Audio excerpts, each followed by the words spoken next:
Well, here we are. Good afternoon, everyone. It's Friday, April the 4th. It's noon, isn't it? It's noon here on the Pacific Coast, 3 o'clock Eastern in New York City. And just welcome everyone to my channel. I'm Kip Davis. I'm a biblical scholar and a specialist in early Judaism and the Dead Sea Scrolls. I'm joined as always by my friend and producer Vishanti, who will remain off camera today because she's not feeling well. But Yeah, we're allergy very season. allergy season. Woohoo! We're very excited to have with us today for a live conversation Professor David Carr from Union Theological Seminary. Dr. Carr, it's an honor and a privilege to meet you, and welcome to my channel. Thank you very much. It's great to be here. That's awesome. So I just before we start, I thought I'd just give people a rundown of what we're doing today. A few weeks ago, Dr. Joshua Bone, my colleague, and I, we reached out to you because we really wanted to have a conversation with someone who's worked extensively in the field on questions regarding the formation of the books of the Bible and some of the background, and in particular the formation of the Pentateuch. And naturally, your name came up, and we reached out, and you very graciously have agreed to come and talk to me and to my audience, who has a keen interest in these sorts of questions. So I'm just really excited about this today. Me So too. yeah, that's great. So we're going to we've got you for 2 hours. I've promised everyone that that there would be some time to answer questions. So viewers, if you have questions for Dr. Carr, if you have questions for me too, that you can ask those. But in particular, this is a rare opportunity to pick the brain of an expert in the field who has written extensively about these topics. So just throw those into the chat, super chat those for priority, and we will get to those before we end the show today. But just I think to start, maybe I'll just run through an introduction here to Dr. Oh, excellent. Apologia, friend of the channel, who usually appears as a cartoon in his videos, has recently read your book, Wow. Dr. Carr, The Formation of Genesis 1 to 11. It is a very good book. It's one that that I've read, and I reference extensively in my current project. So thank you for that. It's a great book. So just to give people a rundown, if they're not already familiar with you, Professor David Carr received his PhD in religion from Claremont Graduate School in 1988 and has been the professor of Hebrew Bible at Union Theological Seminary in New York City since 1999. Dr. Carr taught for years prior at Methodist Theological School in Ohio, where he was also Williams Chair in Biblical Interpretation. He was the recipient of the William von Humboldt Fellowship and Association of Theological Schools Young Scholars Theological Fellowship in support of a year-long research project on the shape and formation of Genesis. That was back in 1993 and 94, which is culminated in some great great work in your book, your 2011 book. So and Dr. Carr is the co-chair of the editorial board for the International Exegetical Commentary on the Old Testament, for which he's also written a commentary on Genesis 1 to 11.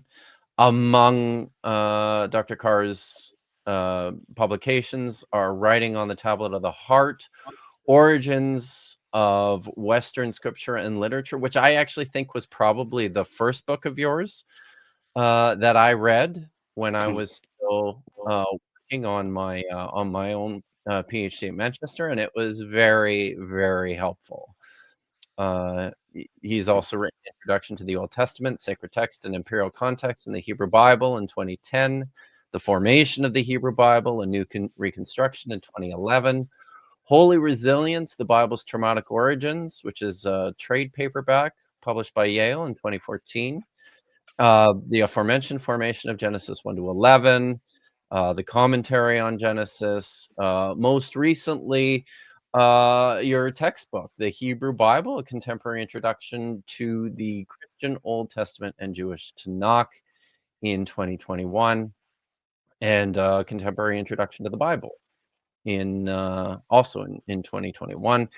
And currently, Professor Carr is engaged in ongoing research linking the field of animal studies to the interpretation of the Bible and exploration of how models for the formation or early use of the Bible could be informed by an interdisciplinary, and I'm quite excited about this kind of stuff, an interdisciplinary scroll approach, drawing on research in Egyptology, Qumran studies, classics, and other areas. So there you go, guys. This is David Carr. You've done a whole bunch of things in our field. Yeah, so I think it'd be great to talk about a bunch of those. I'm particularly interested, just before we start, as you know, I assume just based on some of the things that we've spoken about beforehand and in your current bio, that you're working on more material elements and scribal features in terms of how they can inform us about the production of literature. Maybe just want to say something about that before we start. Well, yeah, I'd love to. That's actually where I came across your work, Kip. Oh, First wow. was in the work on scribal practices with scrolls. So that's how, when I saw your email come in, I thought, oh wow, cool, um, cool to hear from him. So anyway, Oh, wow. just I could take up a 2-hour podcast just talking about this side of things, and you could probably teach me a lot more about it. But um, basically, you know, what folks might have gotten from your wonderful introduction, and thank you for that, is that I've really spent a lot of time on a lot of topics in my career. That's part of what keeps it interesting for me over multiple decades, is to be able to study different things, and as long as you attach Bible to it, it's legit. Um, and but one of the major things I've really focused on, and what I'm probably best known for, is my study of the formation of the Hebrew Bible, particularly the Pentateuch, um, and study of sort of models for that process and methodology for reconstructing it. And and that there was one of the books you mentioned that you said was the first one you'd run across when you were Hmm. doing your work at Manchester on writing on the tablet of the heart, was in many ways a study of what I thought was, up to that point, an often overlooked aspect of sort of the mental technology of writing ancient texts, the extent to which ancient textual professionals depended on memory and really wrote toward memory too for literary texts. And writing was simply a support for the oral and memorized reproduction of text. And so that was fascinating. It's sort of like looking at sort of how the gray matter of the people who wrote these texts was a crucial part of how they were transmitted and revised and that sort of thing. It's very different than in a print culture. That's not what you asked me about, but what this scroll thing that scroll practices, what I call a scroll approach to the formation of the Mm. Bible, kind of looks at the other side of the technological question, which is like, how did these scrolls, because they were largely scrolls for this length and size text, how did these scrolls function as media objects? There's certain things you can do with scrolls and not do with scrolls that are different than what you can do with codexes, say. And I'm not saying this for your benefit. I know you know this already, but maybe for the folks, everybody who's listening in. And I and many other specialists working on various source approaches to the Bible or various other models, we had all sorts of ad hoc ideas about what Mhm. kind of sources we thought we could reconstruct. And I started to wonder, well, what would those actually have looked like on a scroll? Like what sort of scroll would have held a P document, a priestly document, which we might talk about later, or um, a J document if one believes there was such a thing. And so I started doing some work on trying to figure out, like, how would one even figure out how much textual material would go on such an ancient scroll? And Mm. um, and we now have tools through digital imaging and scaling and other things to really figure some of that out in a way that we wouldn't have when I started my career. And I guess my preliminary conclusion was that um, for a lot of the history of Israel, and I can nuance this more maybe later, um, Mm. a typical link scroll could not have contained as much text as I and many other scholars thought they had. That we were reconstructing sources that were pretty unlikely and impossible within the Yeah. ancient world. And then they become more possible during a much later period, and that starts to raise some interesting questions. So there was this whole side of things that we should have been asking a long time ago about, but we hadn't.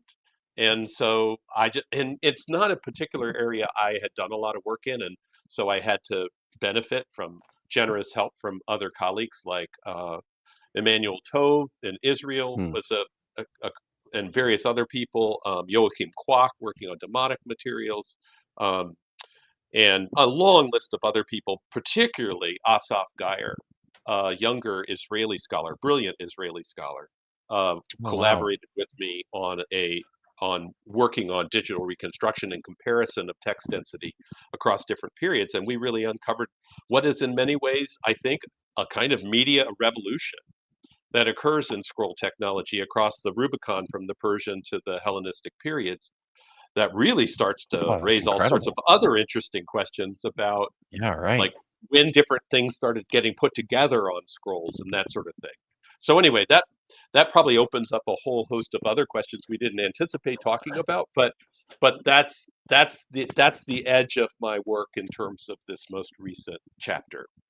Well, that sounds super exciting, and I look forward to seeing a lot more of that in the future. But as noted, we have a couple of things that we wanted to attack tackle, I guess, more directly today, and in particular with relation to how I guess scribal practices inform our ideas about the formation of these biblical books in antiquity, the shape of things in the kingdoms of ancient Israel, the source theories with regards to the Pentateuch.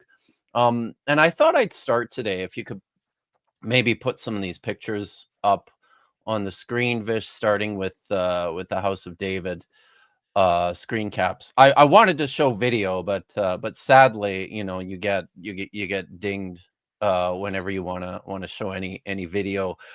So there's a couple of shows. There's a new show right now on Amazon Prime that I'm watching called The House of David. It's a retelling of the story of King David and what you see. There's always interesting things to me in popular media representations of the Bible, specifically when it comes to their thoughts about the question of scribalism and scribal practices. So here you have King Saul admiring, inspecting a stele that he's just erected, that his this engraver has just chiseled out. I haven't taken the time to go over the inscription. I'm not even sure this is. I suspect maybe this is. We're told in First Samuel chapter 15 that Saul erected a monument. Maybe that's what this is. So there you go. Um, They're but they're there's writing in Paleo Hebrew. looks like. They are. Yeah. So, at least they got that and yeah, at least they're moving in the right direction here. But there's also we've got some images here of I think what's next here. Uh Here we have, oh yeah, there's the stele again. Here we have in the next one a scribe working in and I guess a scrollery or a library of some kind. He's got his stylus there. What's the next one? Vish, working by candlelight. You could sort of see he's working on. You pointed this out actually when I didn't even think this through. I was just focused on the text that he was inscribing, but I think when we were looking at these before we started, you pointed out he's writing on papyrus by the looks of it Yeah, in the house of Saul. one would think it'd be papyrus at that point in time, and it's sort of hard to tell from the edges, but it does look like papyrus to me. What do you think? I mean, it kind of looks like papyrus to me, too. So I guess kudos to them for kind of Yeah. getting this right. In the next picture we have um oh, where is it there? Yeah. We have this is Michal, the daughter of Saul, doing her lessons in the scrollery there, learning how to write. This was something Um, that I got really excited about before the stream because anyone who does hand lettering or calligraphy like myself will tell you that it's endlessly frustrating when people give you a quill as a gift and it still has all the like pinions and the feather parts attached because that's just going to get in your face and irritate you and things like that. It's really hard to write with. So I appreciate that the producers showed an accurate, stylus quill. it's true. I when I was working on the fragments in the Scoian collection, Martin Scoian was given by William Cando a, a supposed stylus that was found at Qumran. It's like a little stick about this big. I mean, it looks like it could be a stylus, but I don't know. It's but yeah, it kind of looked like that. We treated it like it was actually a stylus. But yeah, so these are the kind of what yeah, here's a better picture of what the library looks like with shelves and I don't know. It's is this kind of what we imagine when we think about scribes in ancient Israel in the time of the kingdom of David, or well, setting aside the problematic questions of the kingdom of David and the kingdom of Saul, even just within like the early stages of the Judean kingdom or the northern kingdom in Israel or Samaria, is this the kind of picture that we imagine when it comes to literary production? It's sort of hard for me to tell in my screen. It's not that big an image, but the case that you see in the back of it looks a lot like the bookcases that are in you can see behind me in my office. It looks like an Um, IKEA bookcase, doesn't it? yeah, and it looks like there are volumes there Oh, rather than scrolls, that's as far true. as I can.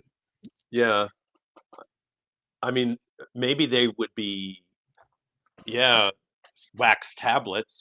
It would be possible, but Mm. normally you wouldn't have so many wax tablets piled up like that, as far as I know. Um, so I I would say this representation off the on the surface of it would probably not represent what any kind of ancient library would have looked like. But I have to admit, Kip, also that I don't pretend to have particular expertise on that side. You know, the sort of Mhm. um, architectural environs of ancient scribes. I'm I'm much more on the side of sort of what did they do when they sat down to work on a scroll. Well, let's talk about that then. Who were scribes generally, and how did they learn their trade? maybe first in ancient, like at our earliest stages, as far as we know with regards to the kingdoms of Israel and Judah. Okay, so the first thing that I might mention about scribes that might be important is that within the ancient world, and a lot of what I have to say here uh, is drawn from a kind of comparative study, not just of ancient Israel, but of some other cultures which we have better documentation for, such as ancient Egypt or Mesopotamia or Ugarit, which is, a coastal city in the Mhm. area of contemporary Lebanon. Um, these are different places where we have a lot more data to go on in terms of how ancient scribes were educated and what they then did with that education.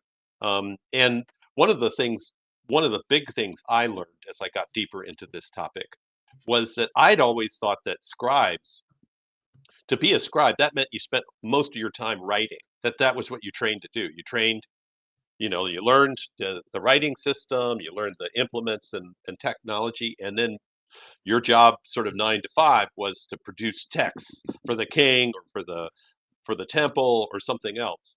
And I would just want to say for most of the cultures we're talking about here, um, there were some people who spent a lot of time producing records for a given temple or whatever, but there were a lot of other people who got what a scribal training, and Mm. they learned to write and mastered a lot of texts. But then they spent all their time as a military officer, or all their time as a Oh, yeah. priest, or as a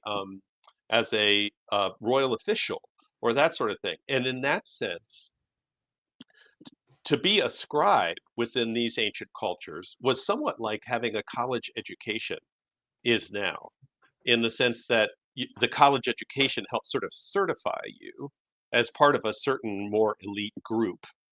But then there were lots of different things that you could do with that. And sort of like with a college education, say you major, some people might major in bio and they go on and become a doctor and they use their bio more or less. Whereas, somebody like me, I majored in philosophy. Uh, I do use my philosophy background in different kinds of indirect ways, but I have not ever taught philosophy or that sort of thing. It's just was part of my college education. Um, you, to be a scribe, you learned initial certain kinds of textual things, but you didn't necessarily, um, you weren't defined as a writing professional Mm. necessarily in terms of being a scribe. Okay, so how did you become one? Well, on you had to learn to read and write, and not just read and write, but also be able to really, in some ways, perform text. It would start out in all these cultures by learning the basic writing system. Within ancient Israel, that meant learning the alphabet initially, and we have some really interesting, really early alphabets, very rough, but there's among some of the earliest texts we have. Um, and but that's of course just the very beginning, just like learning writing now. Then you needed to Right. learn some basic words, and then you some initial texts. And those texts, it seems, in these different cultures, and probably also in ancient Israel, the first text that you would learn would be the kinds of texts we often call wisdom texts, like the proverbial collections and instructions you see in the book of Proverbs in the Hebrew Bible. The way of the fool is this, the way of the wise is this. Very simple, direct guidance in life. So you were sort of training these kids who were going to be scribes in life, as well as in the writing system as you were learning these texts. And to learn them, you didn't just learn to read them, but you learned to memorize them, so that you could, you know, say them out loud to your teacher, or you could Mm. perform them in different kinds of contexts. And gradually, once you'd gotten through that kind of basic wisdom instruction, you'd move on to other kinds of more advanced texts in a given culture. And within many of the classic cultures, like Mesopotamia, um, you'd learn texts about creation, uh, or about the gods, or about the king too. Lots of hymns to the king. So you'd sort of Oh, filter yeah. in some royal propaganda in the process and get people on board with that.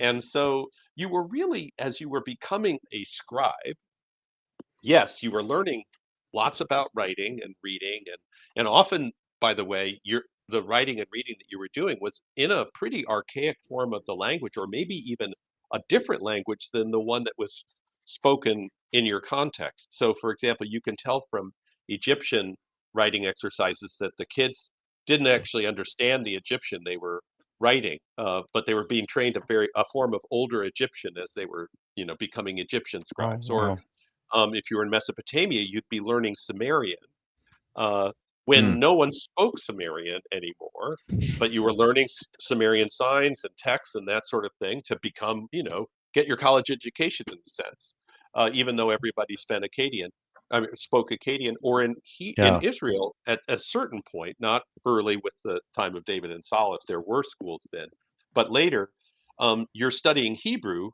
when everyone's speaking Aramaic, pretty much. And so that was also a thing. Is part of becoming a scribe was becoming a master, not just of a writing system, but of another older form of the language or an older language. And um, and then with time, you'd kind of it would be decided sort of whether you went on to be a writing professional or whether you went into the military or whatever. And that would often, by the way, have to do with who your parents were, or especially your dad if you're male, um, because a lot of this is very family oriented. And so if you were growing up in a family of where your dad was a military officer, then you'd become a scribe and be educated by your dad or a friend of your dad's in sort of writing and that sort of thing. But then you'd go on to be in the army, or if you were in the priesthood, you'd you'd study in a priest-based sort of family-based school and learn all this stuff, and then you'd go on to be whatever sort of priest your dad was, and that kind of thing. So it's sort of a family-based kind of apprenticeship type learning process, um, that is similar in some ways, but also really different in a lot of ways from something we might call a school. And that was one thing that also Mm. kind of tripped a lot of people up as they talked about scribes is they said, well, there's no schools. Fair enough. There aren't any schools like we have them. They had families, and you learned in the context of your family in the ancient world. We see a little bit of this too in the, and maybe that's a good place to go next, is talking a little bit about these scribal groups or guilds, these families. We see a little bit of this, right, in particular, um, towards the end of the Deuteronomistic history in Kings, and in particular in the book of Jeremiah speaks of the scribal family of Shaphan, Hmm. or the other one. There's another one there too that's slipping my mind right now. Um, it starts with the letter M, I believe, but it's not important unless you know. But No, I'm afraid it's not on my mind either. But yeah, yeah, the Shophanite family is the perfect yeah, example because you can trace it across multiple generations as right. part of as sort of integrated into different parts of the Judean royal apparatus. So yeah, that's a great example. Yeah, there's something too you point out in your book, when you were talking about scribal training. There's a really neat text in Isaiah chapter 28, right?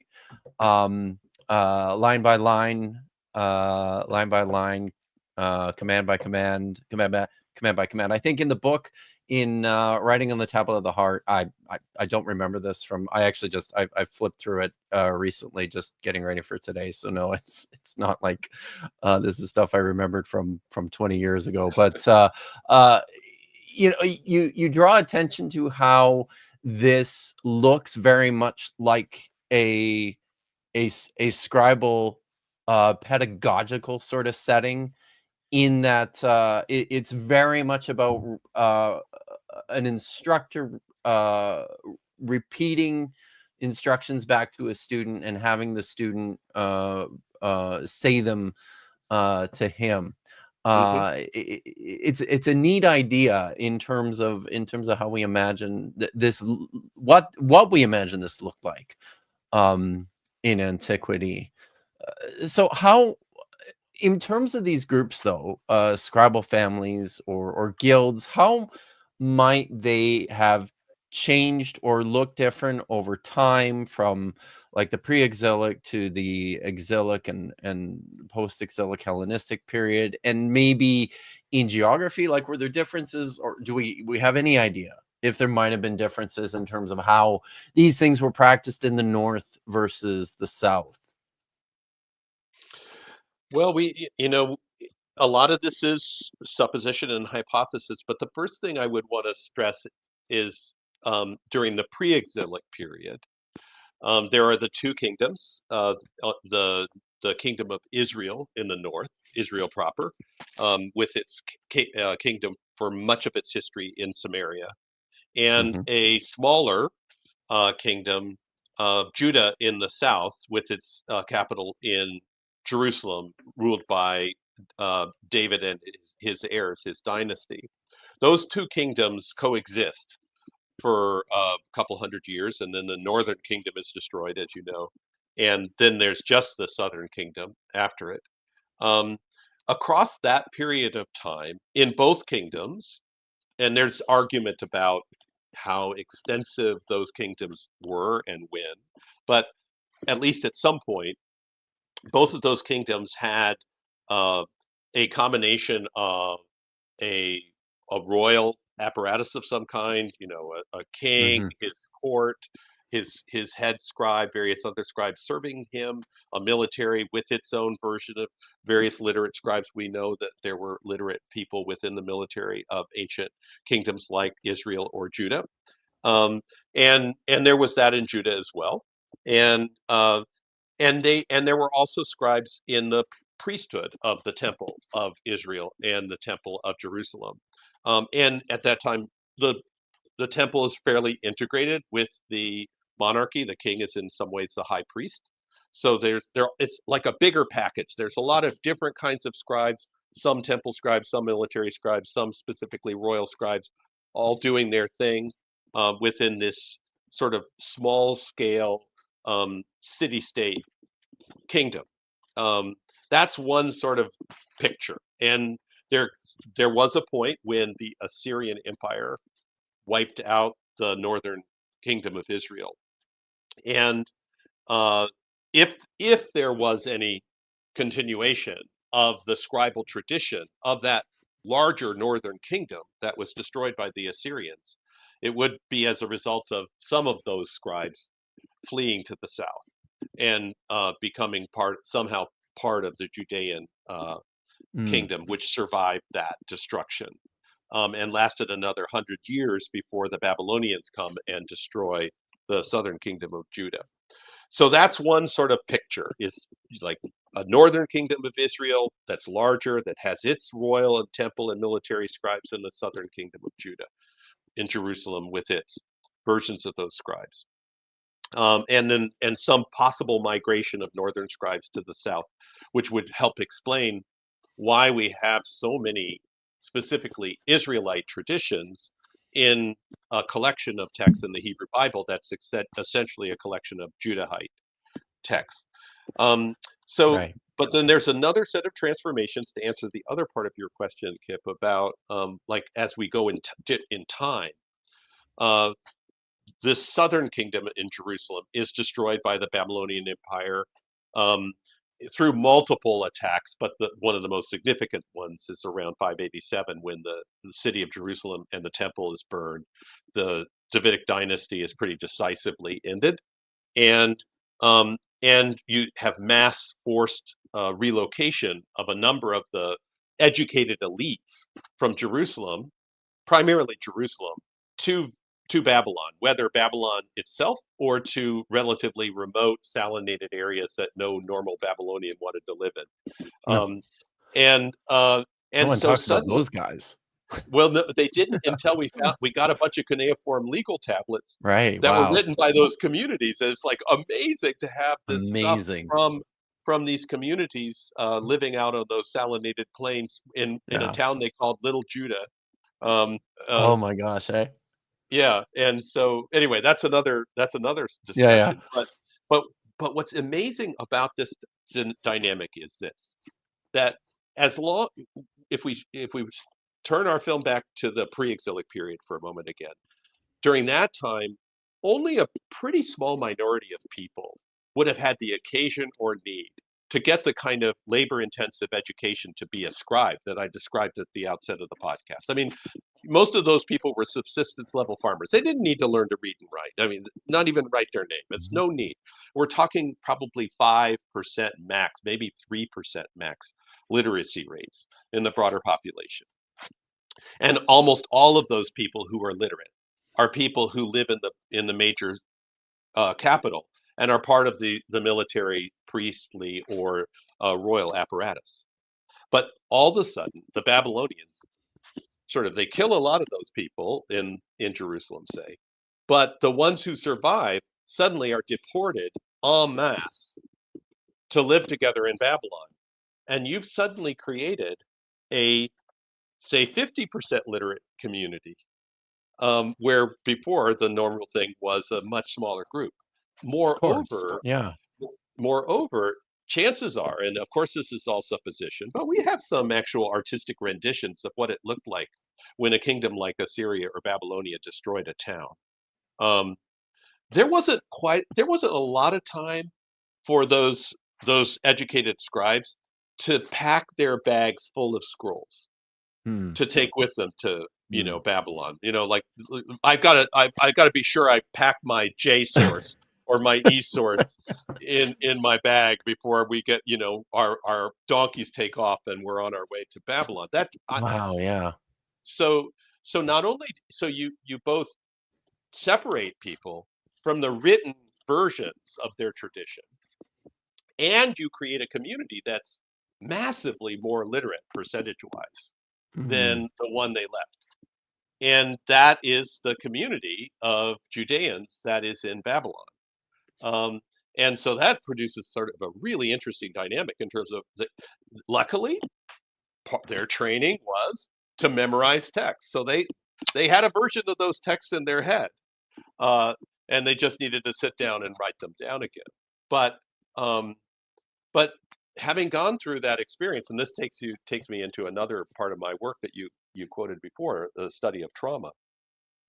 If you're writing down these traditions, having undergone the trauma of starvation, of genocide, of all these kinds of things under the Babylonians, and then you're suddenly displaced, living as a minority in a majority culture when you were formerly elite, having lost family members and that sort of thing, you've undergone trauma on a massive scale.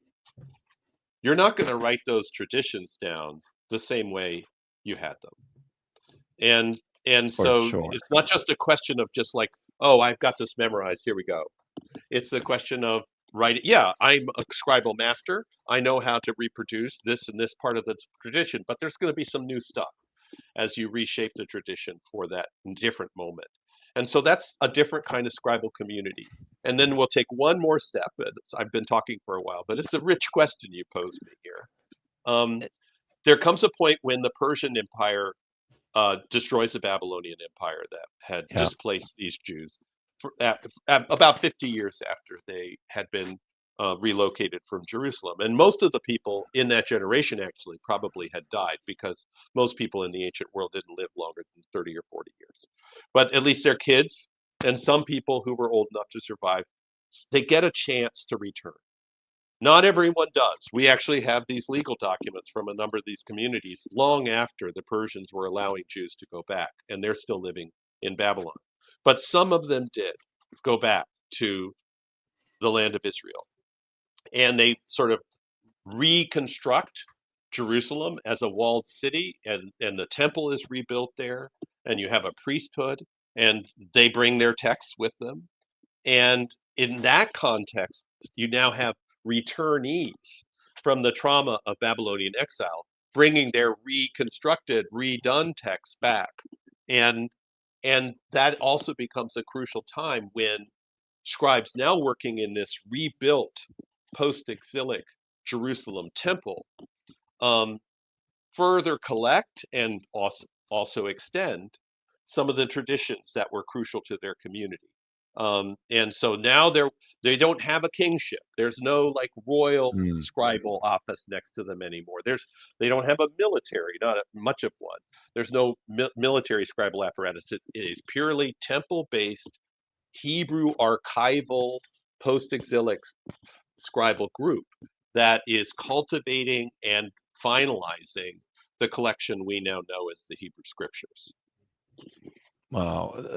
Thank you very much for that. That's actually opened some windows, some ideas for me in terms of things like I didn't even think about the sort of demographic change that would Mm-hmm. take place by just greatly reducing the number of people and concentrating the number of literal, like, just, yeah, it's very it's refreshing, it's revealing. Thank you for that.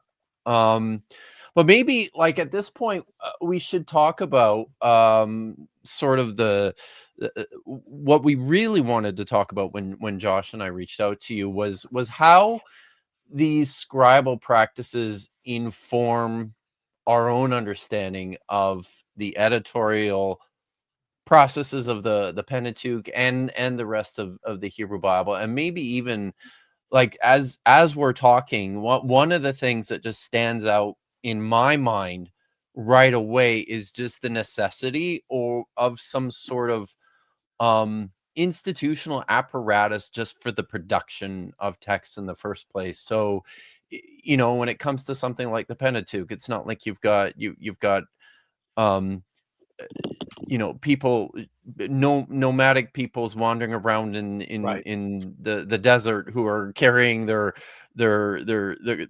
scribal tools and texts and materials with them. They're not, slaughtering animals and drying the skins out and scraping and turning Right. them into parchment so that yeah, I think that's right from the outset. I think that's sort of one of the important messages Yeah. I suppose, to communicate. But, like, well, so how do these insights that we have with regards to scribes inform us about the editorial process of the Pentateuch and the rest of the Bible? Mm. Well, I'm really glad you brought up that last point, Kip, because I work. Sometimes you swim in a certain pool of water, and you just sort of that's the water you swim in, and you just don't realize some obvious things. Yeah. But yeah, part of the import of what I'm talking about is that the first time we can really talk about the writing down of literary texts is when you have developed city states in the area of ancient Israel, and there's a lot of debate about when that really happens now. Yeah. As you know, so like you showed some clips from this special about David and Solomon.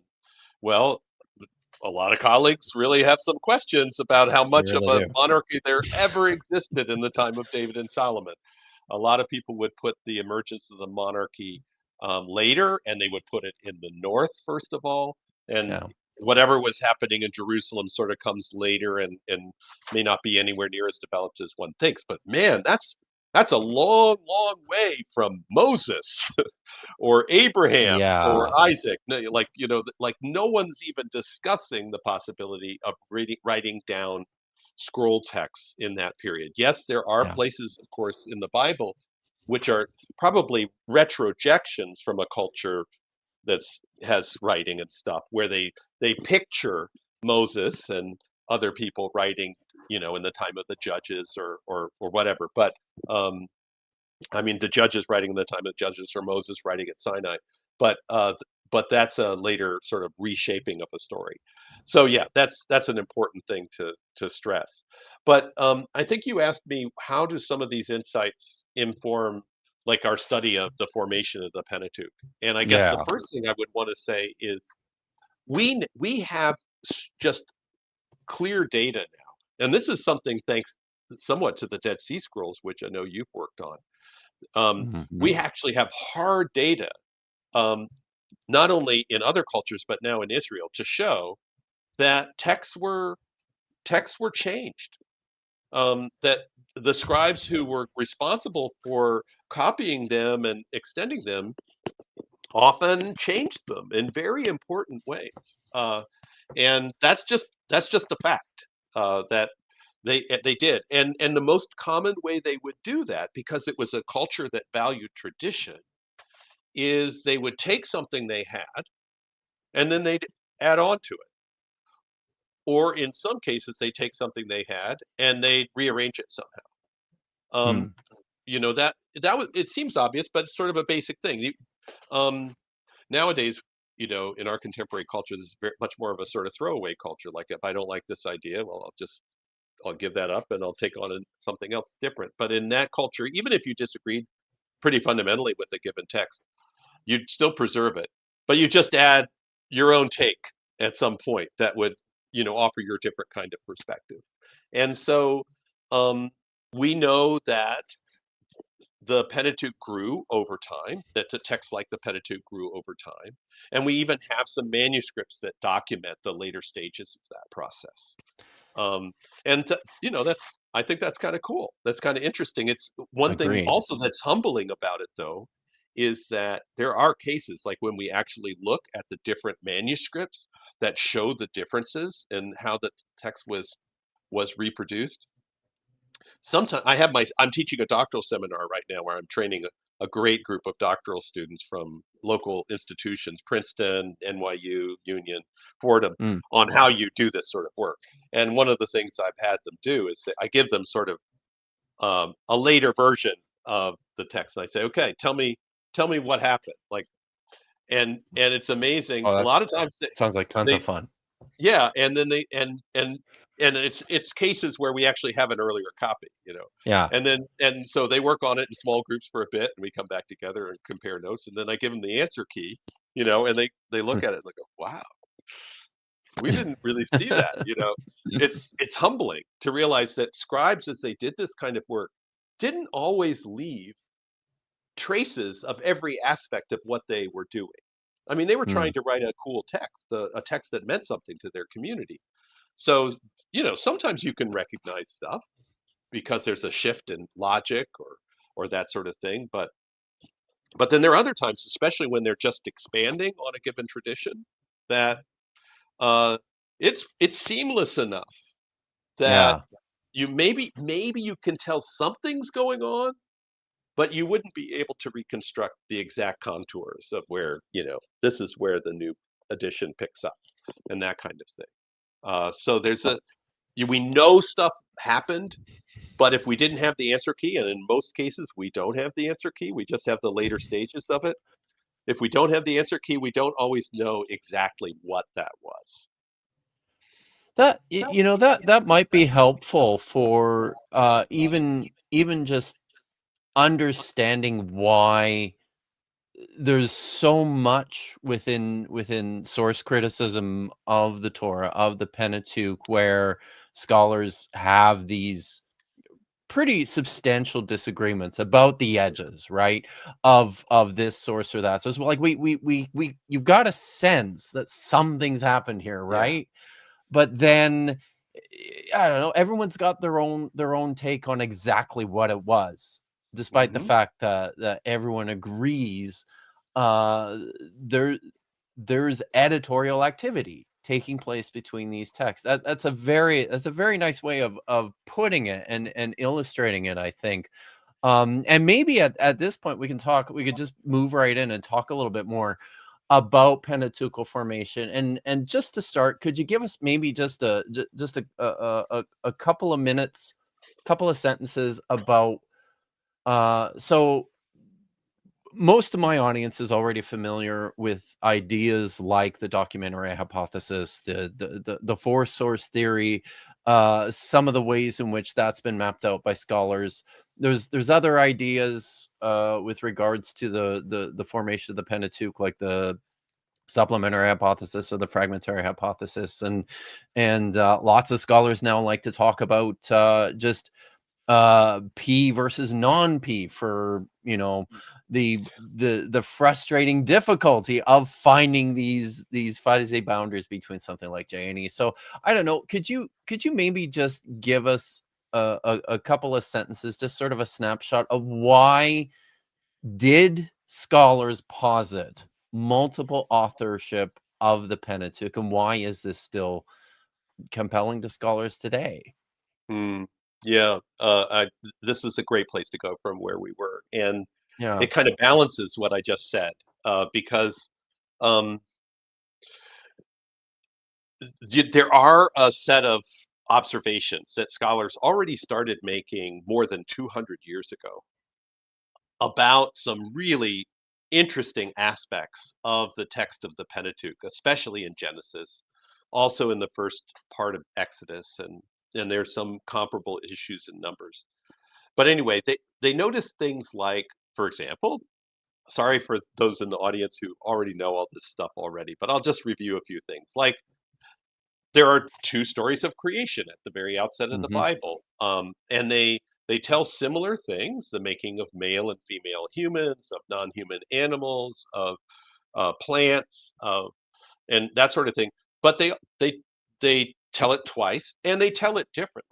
I mean that they're not completely compatible descriptions. I know people have tried really hard to show how they completely agree with them, but their work people who try to do that are working with different sort of logic of composition than the ancient authors did. It was fine for the people who put this book together to have two treasured creation stories right next to each other, or you have also right after those creation stories, this is something that takes a little more attention, but there's a genealogical bridge that goes from Adam Mm. and all his descendants to Noah. And it's done twice, once in Genesis 4 and once in Genesis 5. And there are about 10 names that go from one figure to the other, Yep. but they go in different order and they are slightly different at crucial points. And then when you get to the flood narrative, man, what a case that is, where you have Yeah. when you take a closer look, a good like 11 or 12 demonstrable doubled reports of different aspects of the flood, where God sees the evil of the world. God announces to Noah that God is about to bring a flood. God tells Noah to bring a bunch of animals onto the ark, but actually tells him to bring different numbers of animals onto the ark in the two different reports. The flood comes twice, life dies twice. God sees this, ends up ending the flood twice, promises twice not to bring the flood again. Yeah. It's just like this is like really amazing, and in more detail there's completely different chronological systems through these doubled reports. One of the reports goes according to like a set number of days, and the other one is done by the years in Noah's life. So anyway, wow. And this kind of doubling then continues in different kinds of ways through much of the rest of Genesis. Um, Already in the mid 1700s, a doctor in King Louis XIV's court, Jean Astruc, That's true. uh, he noticed these sorts of things, and he said he was a doctor, but he wrote a little book on the sources of of Genesis. They were not ready yet to look at the sources of the Moses story because they assumed Moses wrote it, but they figured Moses must have had a few books. And here's some clues that Moses didn't have just one book, but multiple ones. And Astruc reconstructed two strands running through Genesis. And that ended up, a bunch of other scholars came on, and I won't rehearse that whole history, but um, eventually scholars recognized that there were actually two pretty different strands of material running through the entire story, from the creation and flood through the ancestors of Israel to the Moses and Exodus stories and the wilderness stories, all the way up to the book of Deuteronomy. So up to the end of Mm. book of Numbers. There and one strand scholars now refer to as the priestly source, and Hmm. we agree pretty much on its contours ever since the late 1800s. And we disagree about so much else, but we agree on like this basic priestly stratum. It's a There's got to be something there when ornery scholars like us find so much agreement on a point like this. And then there's everything else in Genesis through Numbers besides the priestly source. And that's where the disagreements come in. And scholars for a long time thought they could reconstruct parallel J and E sources. But I would say pretty much all colleagues working in Europe who are they're real specialists in the formation of the Bible no longer think that. Mhm. And there are a fair number of scholars, me included, in the U.S. who also don't think you have parallel J&E sources there. And then there's some who do think that. And given all that kind of fluidity, um, I ended up deciding on this sort of neutral term, which sort of took a life of its own. Like, if we can't agree on any term like J and E or whatever, maybe we should just say what we all agree on. We agree what P is, and then we agree Yeah, everything that's not P. So it's non-P. and and there's a history to that material too, but it's a lot thornier to reconstruct than this basic difference between the P and non-P material. One more quick point that kind of connects with sure. what we were just talking about before is that what's interesting about the priestly strand of tradition, which has its own history, but there's a priestly strand, and the non-priestly story that starts with the Garden of Eden story and Cain and Abel and goes forward, is that these two strands seem to have already existed in some kind of separate written form before they were combined with each other into something like our present Pentateuch. And that's why we still have so many doublets. If you Right. had already like a non-P strand, and you decided, oh, wait a minute, I want to tell the creation story a little bit differently, or I think there's some things I want to add to the flood, you wouldn't create a whole nother set of doublets that would then sort of stick out like a sore thumb now in our given Pentateuch. Um, that phenomenon of so many doublets and some really important conceptual differences is a giveaway that in this case we have a different process of growth than the one I was describing earlier, where a scribe has a given tradition and they just add to it here and there and Yeah. reproduce it. In this case, we've got what I call, and others do too, conflation, the braiding of originally separate. They might have known each other in some form, but originally written down separately sources. And that conflation, when you do that, it leaves traces in the text that are far more conspicuous, and that's why we can agree on them, than when you have the kind of gradual accretive process of scribal reproduction that was more typical throughout the ancient Near East. Okay, wow. And maybe that's a good place to go next is let's talk about I mean we talked about how one of the things that scholars working the field seem to agree about in broad strokes is the core material or the basic outline of this document or this tradition we call P.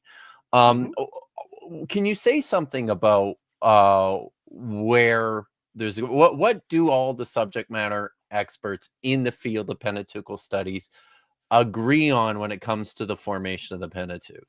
You pointed it out. I've heard it said by I think it was Conrad Schmidt.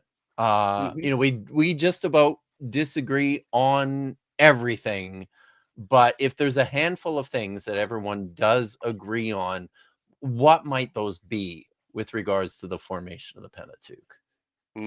Yeah. Um, what we agree on, right? Yeah, for Yeah, starters. yeah.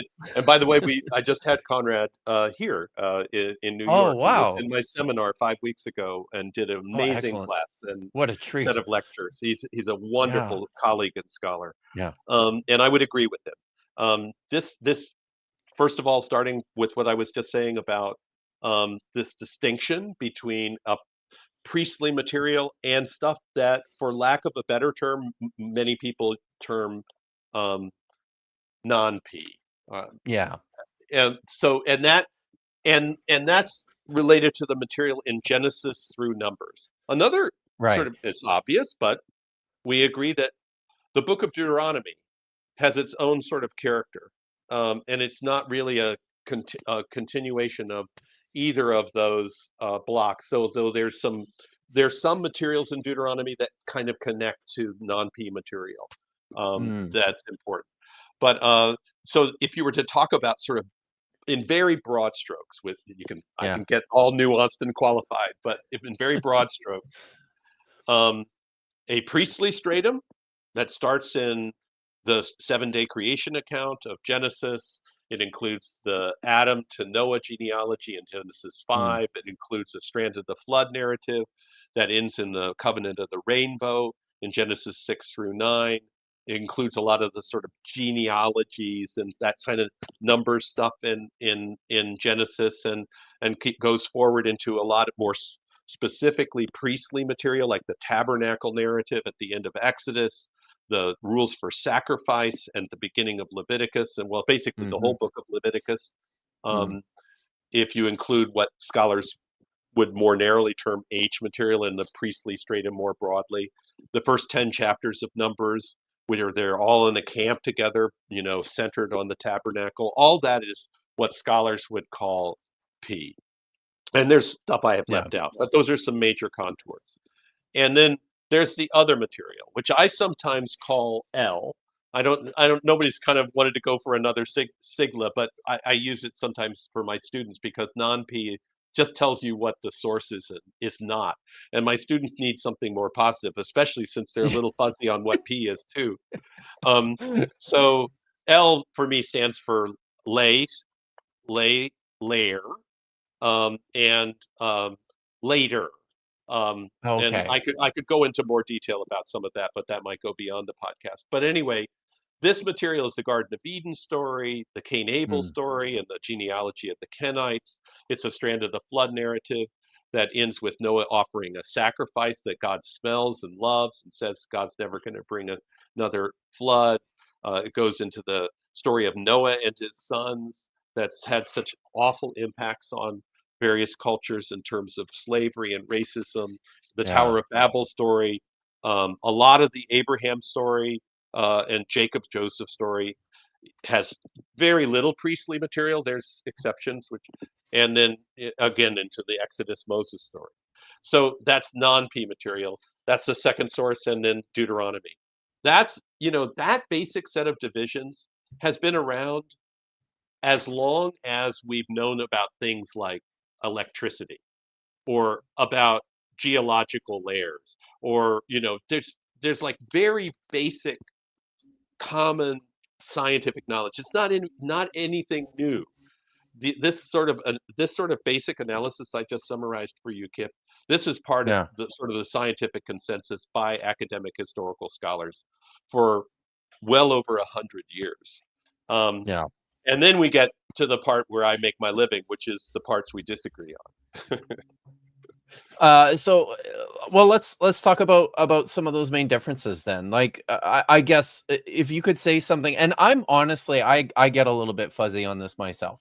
One of the things I like, and I often say this when I teach it, when I talk about it, one of the things that I find really useful about something like the documentary hypothesis or the neo documentary hypothesis is that um it's a neat it's maybe the tidiest way I Yeah. can think of for organizing the material, but I mean, lots of scholars have pointed out and said, there's all sorts of problems with this model. Scholars, in particular on the continent in Europe, like to talk about the supplementary hypothesis, but even I struggle with wrapping my head around and trying to articulate what that means. Uh, can Mm. you help me and my audience to maybe understand just briefly uh these primary theories and of how they formed, and maybe some of the differences between something like the documentary hypothesis and the supplementary hypothesis or the fragmentary hypothesis. Mm. Yeah. Okay. I'll do my best. Okay. Yeah. I Is it mean, as hard for you to understand as me? I would say I don't know. I can't say that for sure. I will say from my teaching experience, it kind of matches what you just described. Is as to be responsible as a teacher, I think it's important for me not to to present to my students a consensus that doesn't exist. And I Mhm. want them to be able to understand when they're reading commentaries and stuff, especially because there are a fair number of commentaries written in English by people who are working with a documentary model or a neo-documentary model, because a lot of the degree granting institutions work with that paradigm. Um, they're going to need to understand what people are talking about when someone says Yeah. J or E or that sort of thing. So I teach them about the documentary approach, and I try as best I can to present it in a as compelling a way as I can and clear a way as I can, and then I try to offer that a particular version of a sort of what I call a tradition historical or transmission historical approach, which is sort of like the supplement approach. What one of my colleagues has encouraged me to talk about, following on a discussion we had at SBL, Mm. our guild, is I kind of fall in the middle, and I think a lot of colleagues do. Not just one model. I'm a sources and supplements person. I work with both, Mm. and by source I don't only mean a cross Pentateuchal source like P, the priestly source, but I mean also possibly it could be a shorter source, but it's a shorter written source that plays a role in the ongoing story of the formation of the Bible. I think there were such things that then get combined or expanded or that sort of thing, and that's an important part of the model. But anyway, the primary theories about where people disagree, I think it really has to do with this non-priestly material in Genesis Okay. through Numbers. So Genesis, Exodus, and Numbers, because Leviticus is priestly and holiness material. Mhm. The question is this material in Genesis through Numbers, Genesis, Exodus, and Numbers, sort of analyzable down to like its own set of parallel conflated sources, a J and an E source, or is there another model that better explains the data? And when I teach the documentary hypothesis, and then I also teach the supplement of hypothesis to my students, even though I am a advocate of a supplement model for this non-P material, truth be told, a lot of my students end up a lot clearer on the documentary hypothesis than they are on the supplement approach, because there's It's just just a way in which it yeah. I'm sorry, I was a little distracted by the yeah, chat by there. the chat there. Yeah. Yeah. Um, anyway, by the way, my dear colleague Joel will be in my class next week on Tuesday. We're Oh, having lunch wow. together, and so my students will have a chance It to see sounds the like two your of us in class class. is a good place to be, I gotta Yeah, say. But, it's a I get to learn a lot too. But it's anyway, the funnest thing of teaching.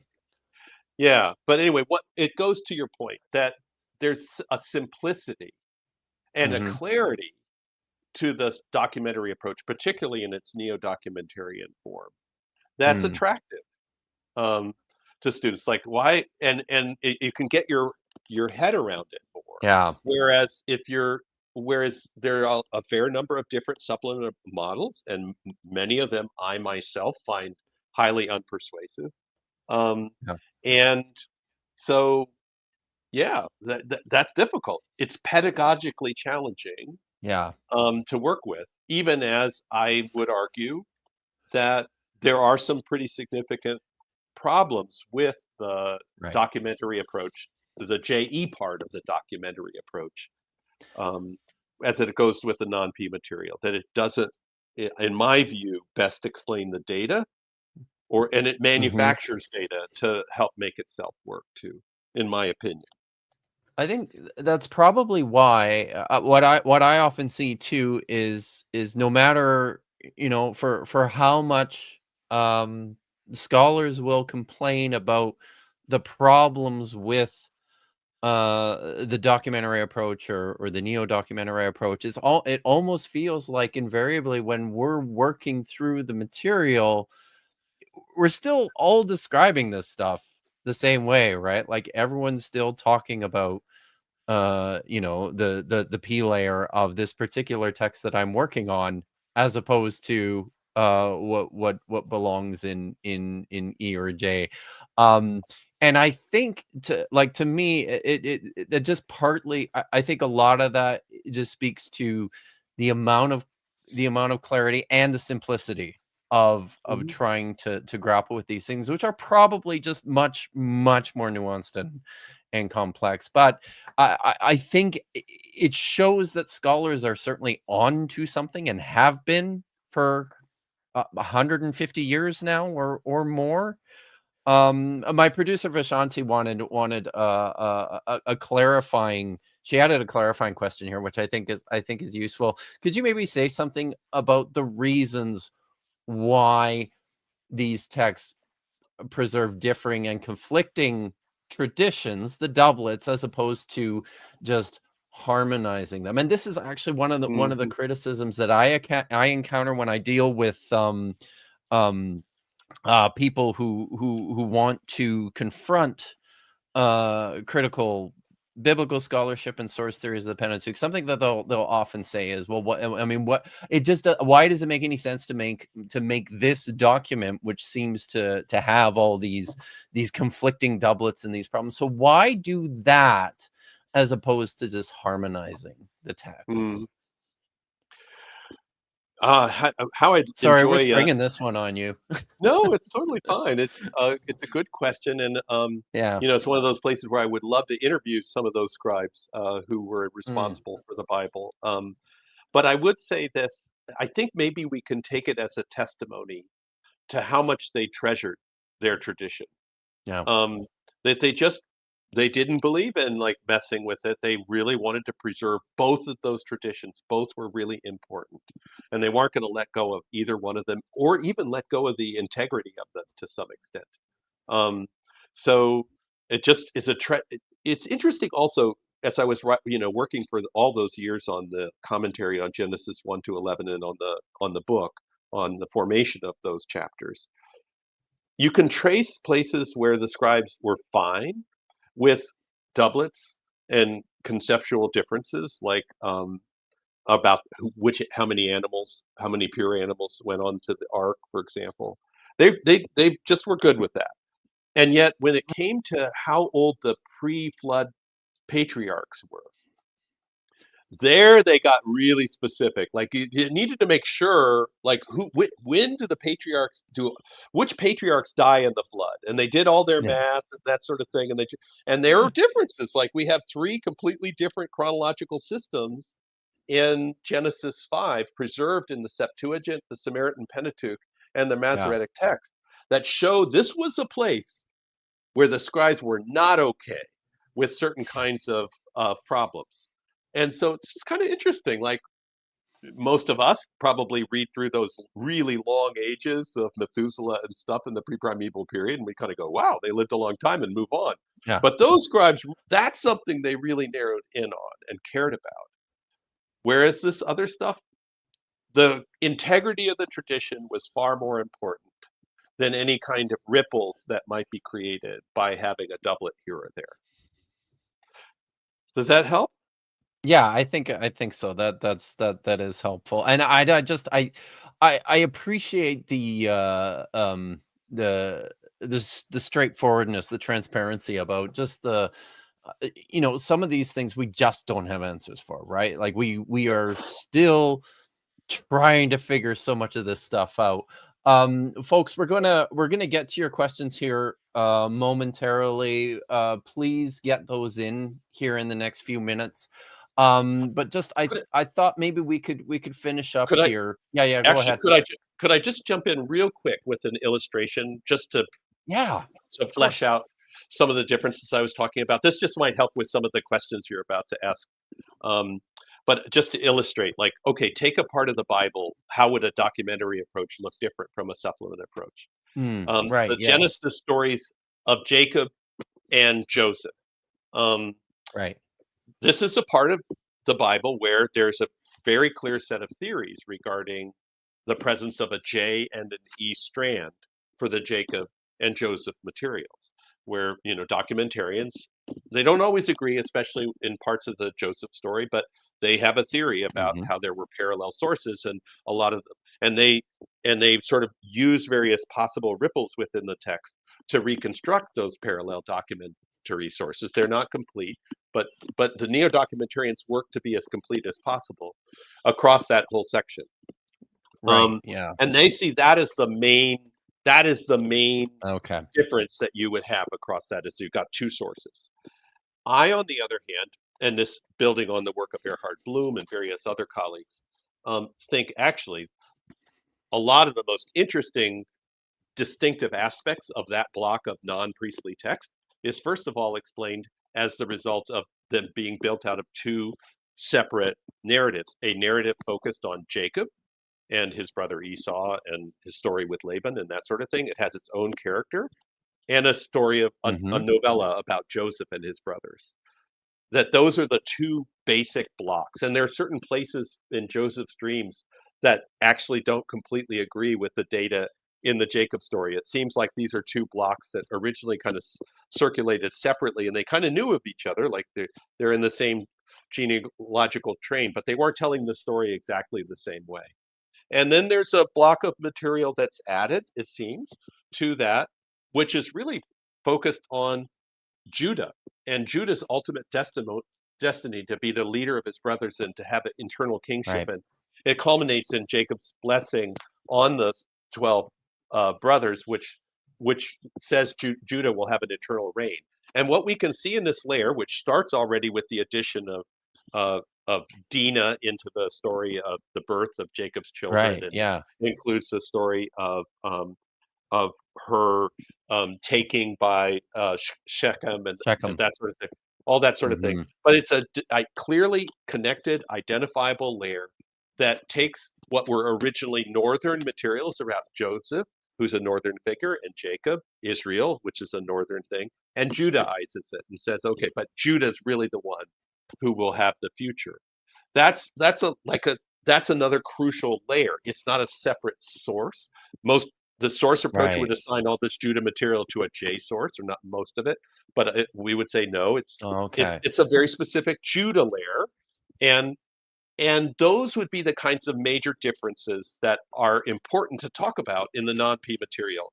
Whereas if you're trying to reconstruct complete J and E sources through this material, you overlook some of the more important differences between the Jacob and Joseph materials, and you manufacture differences sometimes in some of these stories in order to say, I picked away, here's a little fragment of E here and a fragment of E here,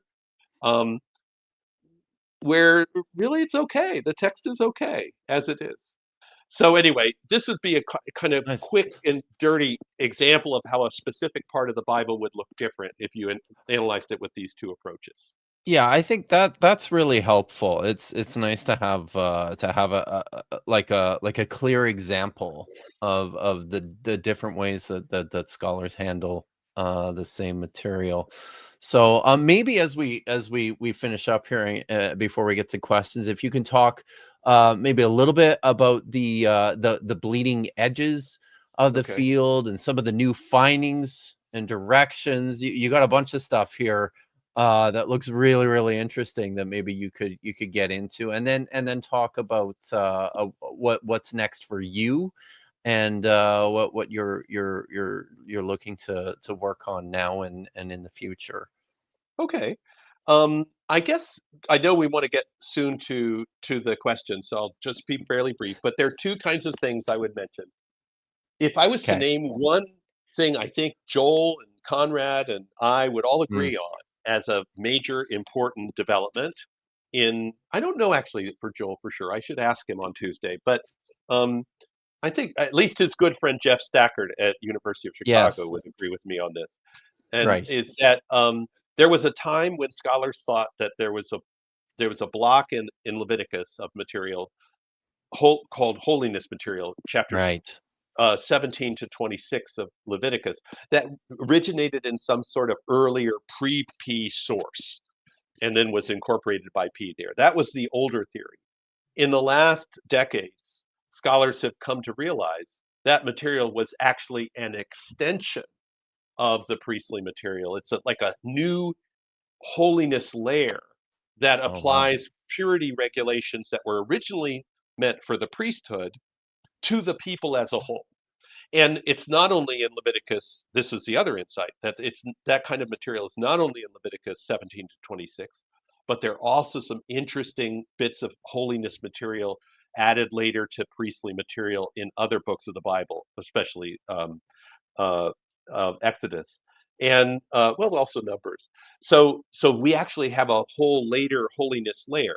Where this is interesting is that one of the distinctive things about rabbinic Judaism, which is, contemporary Judaism, is it's a form of biblical religion that sort of extends that holiness insight and develops it in rabbinic literature to apply purity regulations and so on to the whole people of Israel as God's holy people. So, what we have in the latest layer of the Pentateuch, the holiness layer, is an anticipation of the Judaism we now know. So, that's one cool thing.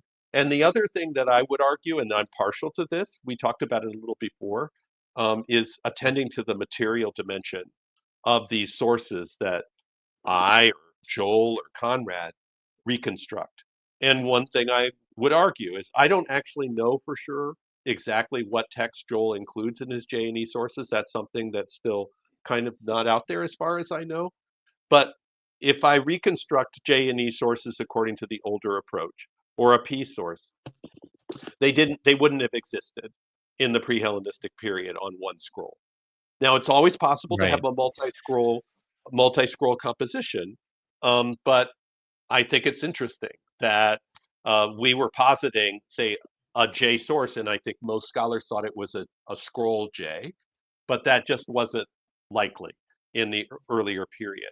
And so we need to start, if we're looking at pre-Hellenistic sources, we're probably looking at scrolls more on the length level of a non-P primeval history, or a non-P Jacob story, or a non-P Joseph story, or a non-P Exodus Moses Mm-hmm. story, not a cross-pentateuchal J source or P source or the like.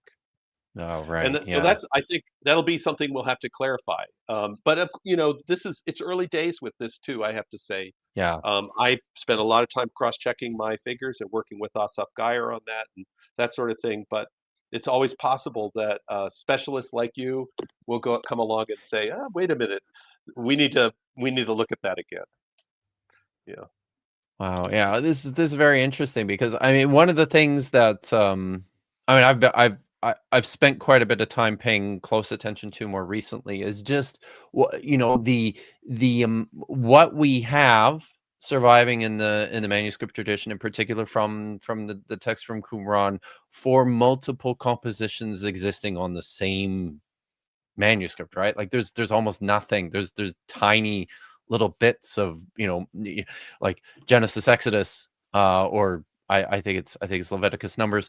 This is something I've spent a lot of time talking about recently with regards to the fascinating manuscript of 1Q Isaiah, right? Which is probably actually two Right. works on the Yeah. same scroll, right?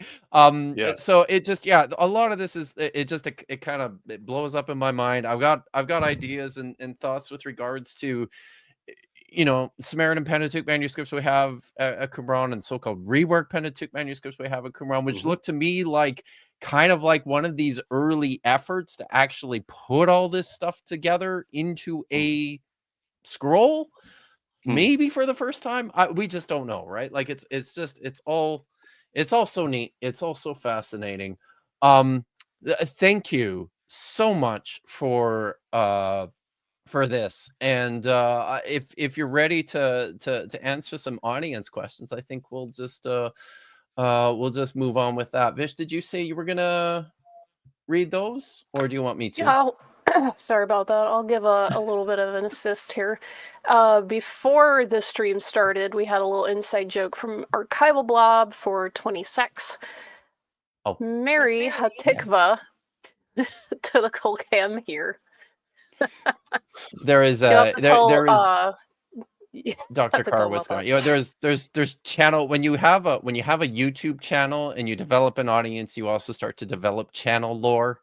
So my very sweet audience has adopted the Hebrew term hatikva. There's a whole story behind that that's funny, but I won't Okay. bother right now. Yeah, it's But just but it's people our doing Hebrew badly.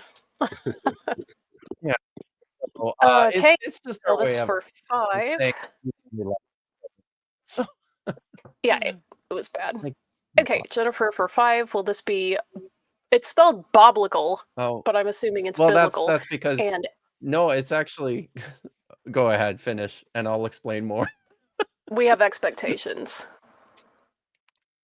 Yeah. So you missed the stream on last Saturday night, Vish. So biblical is now a thing. Oh. And you can expect to see more of that in the future. Oh dear. Okay. But thank you, Jennifer. All right. Tomer for 6 shekels. New commentaries on the IECOT soon? Oh, I should be Ooh. on top of that. I will say, Martine Halverson Taylor of the University of Virginia is apparently in her final. I'm working directly with her on a commentary on Song of Songs, which I'm really excited about. Oh Awesome. wow, That'll be terrific. it's going to be hot. Spicy.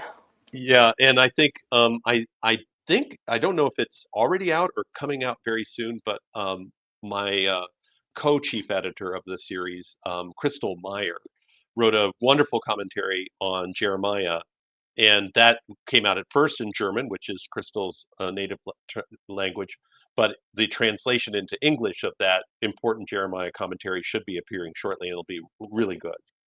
So I would say Oh, those two. I'm excited about that. Just Yeah. tell me these aren't being Excellent. published by Brill, because it makes my pocketbook cry. It is not, but I will say, European publishers are expensive, and now with the new tariffs, who knows what will happen. Oh Yep. God. But Wow. I hadn't even thought of yeah, that. initially my commentary on Genesis 1 to 11 was really expensive, which was hard because I put a lot of years into that, and I wanted other people to be able to read it. I'm not making any fortune on it. I wanted it to go out there, and it was so expensive people couldn't afford it. And they brought the price down to $50, which is a lot, but it was a lot more than Still that. a lot, yeah. Yeah, and Wow. that's not that big a volume. There's a lot in it, but not that big a volume. So back to your point, Vishanti, it's probably going to be European expensive, but hopefully not Brill expensive. We'll see. Ugh, that was one thing I loved about SBL. I went for the first time this past year, and the final day liquidation sales. Yeah. So good. They're dangerous. So good. I know. All right. A PhD student marks that date on his calendar every year. Yes. Flavius Josephus, the first century Jewish historian, for 5. I hope you can explain to this Dr. Carr that his work is woefully incomplete until he is considered the antiquity of the Jews. Yet another channel inside joke. This is more inside channel Okay. here. My audience is cheeky, and so just to Yeah. Vishanti and I appear every Saturday on another channel. We're reviewing a book right now that was written by a gentleman who used to work for Answers in Genesis, the creation ministry. He wrote a whole book on the Tower of Babel.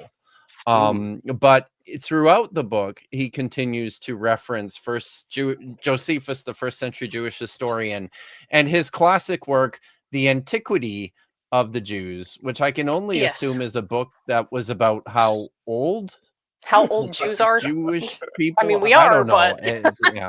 but so it, but you know, yeah, this and he is what happens. always introduces him in the text as if you just don't First remember century. from a few paragraphs ago the that last it's page. the first century No. Jewish historian. Like, oh my goodness. Yeah. No one has greater disdain for their audience than young earth creationist apologists. But thank you, Flavius Josephus. It's good to see you're still kicking. Nick Acker, Dr. Carr suggested a possibility of the wisdom literature being some of the earlier textual traditions of Israel that then influenced parts of the Pentateuch and the prophets. Could you speak to that? Yes, I'd be That's happy a great to. question. And I should probably clarify. I think where I was talking about wisdom literature mostly here was in sort of the progress of a typical scribal training, um, so that you would learn the types of wisdom sayings we now see in Proverbs as one of your first sort of learning exercises.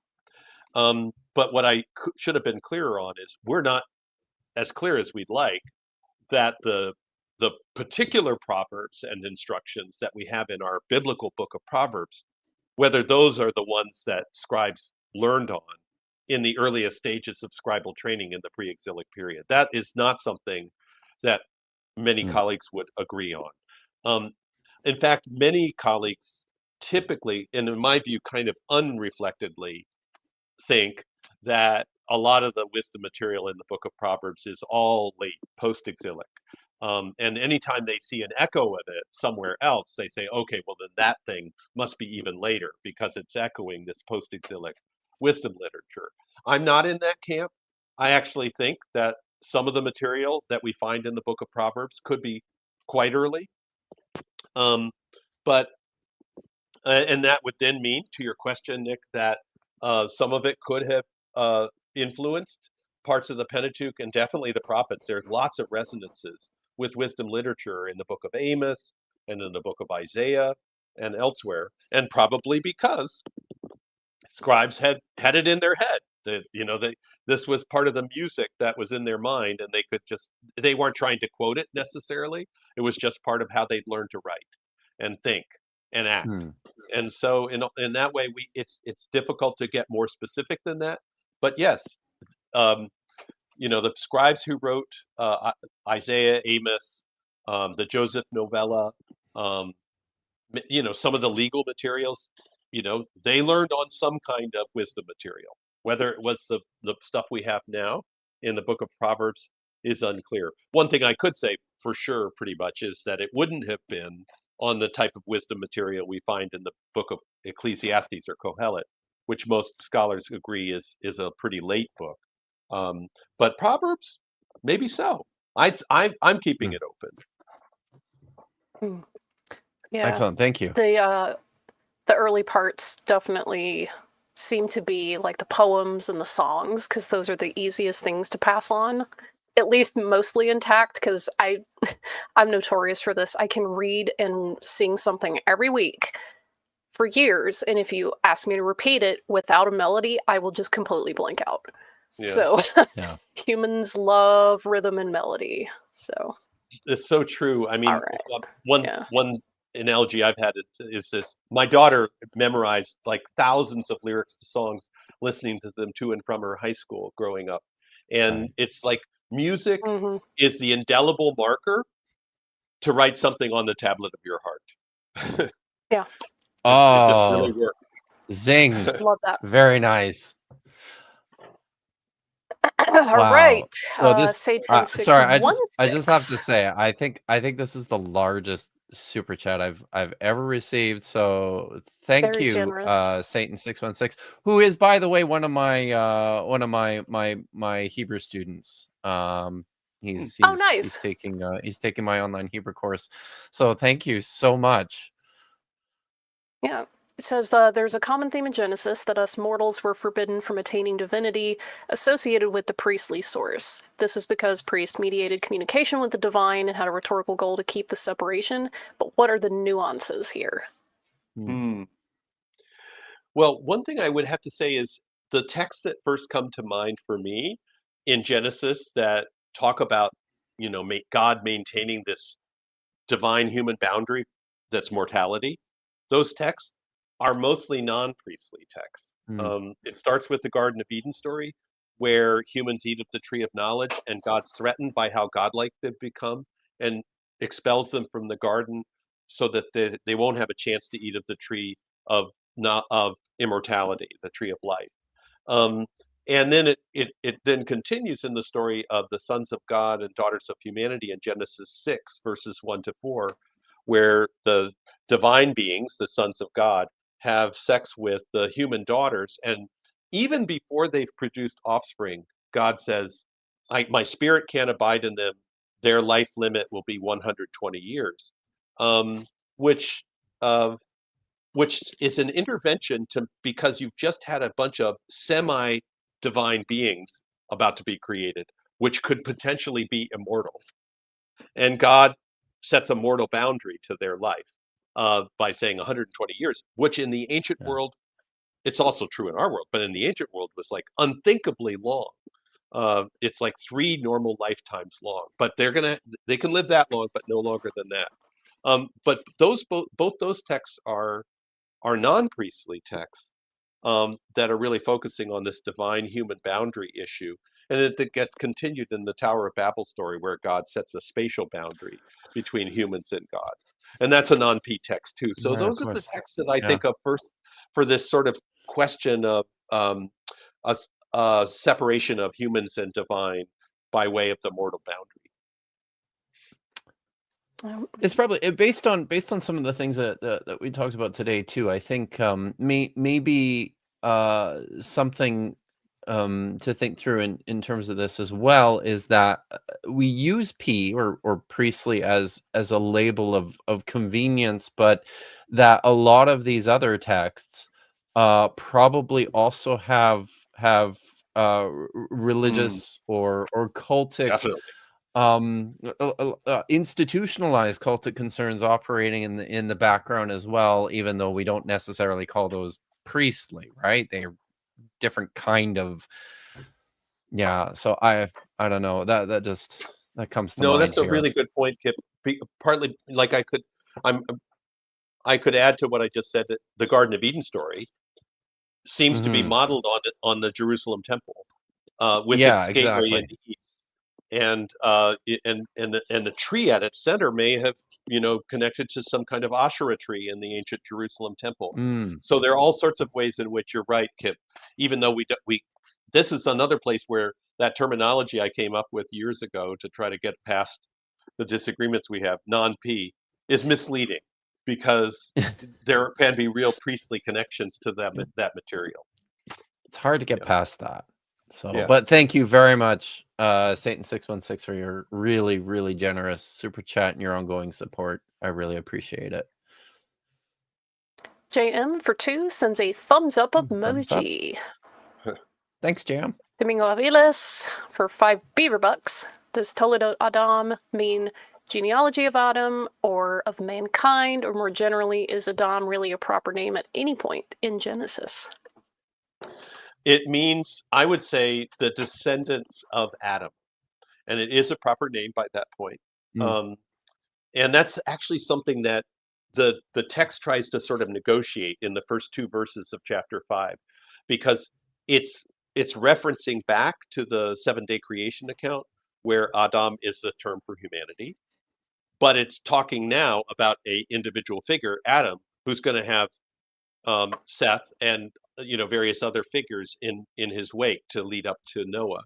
And so it's sort of making a transition from those 2 meanings of humanity and Adam in the first 2 verses of chapter 5.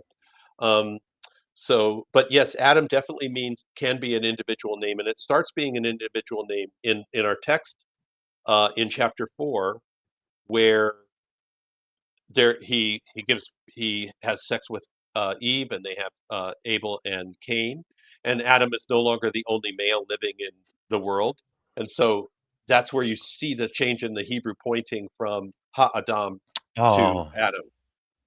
cool. I never noticed that. That's great. I Love like that. Welcome to Kip's Friday afternoon Bay Midrash. that. I like this. For Apologia, to pee or not to pee. Wouldn't be a good stream without Thanks, a good Paul. dad joke. No, it's true. Hank with She for 20. Richard Elliott Friedman gave a lecture in which he seemed to suggest that the language shifted within the same book as if the English of Beowulf was used alongside the English of Macbeth. Is there a layman explanation you could give to show this? I assume he's talking about. I would say just get his book, because he goes through several. But Are you talking about Richard Friedman, maybe? Yeah, I think that's what they're referring to, Richard Elliott Friedman. Yeah.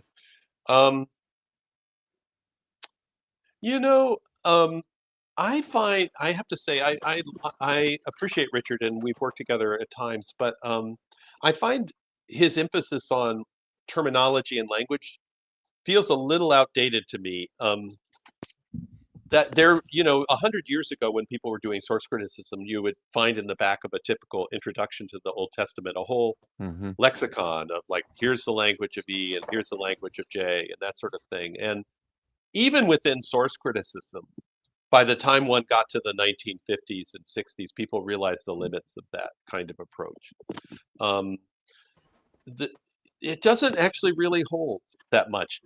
Where it will hold, just to get back, it sounds like I'm just like beating the same drum, though, is that if you're talking about priestly work, the priestly work does sometimes have some fairly distinctive language. It's distinctive enough, again, to have us scholars all agree on what we're talking about when we are talking about the priestly source. Um, Yeah. but even there, it's not absolute. Like Hebrew just doesn't have all that many different words. This is maybe your students working with you on Hebrew aren't feeling that right now while they're trying to learn the alphabet and that sort of thing. But compared to other languages, the vocabulary range of Hebrew is limited.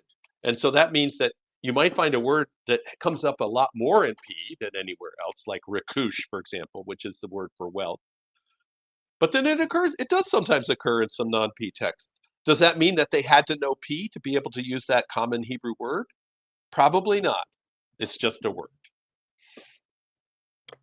Yeah, we went through his book, Who Wrote the Bible, last spring in one of my history courses, and I thought it was great for the time, but I concur that we've kind of moved past that strict, I guess, labeling of things. There's too much Yeah. ambiguity in a lot of passages to go, this is definitely the Yahwist, this is definitely the Elohist, like, Yeah.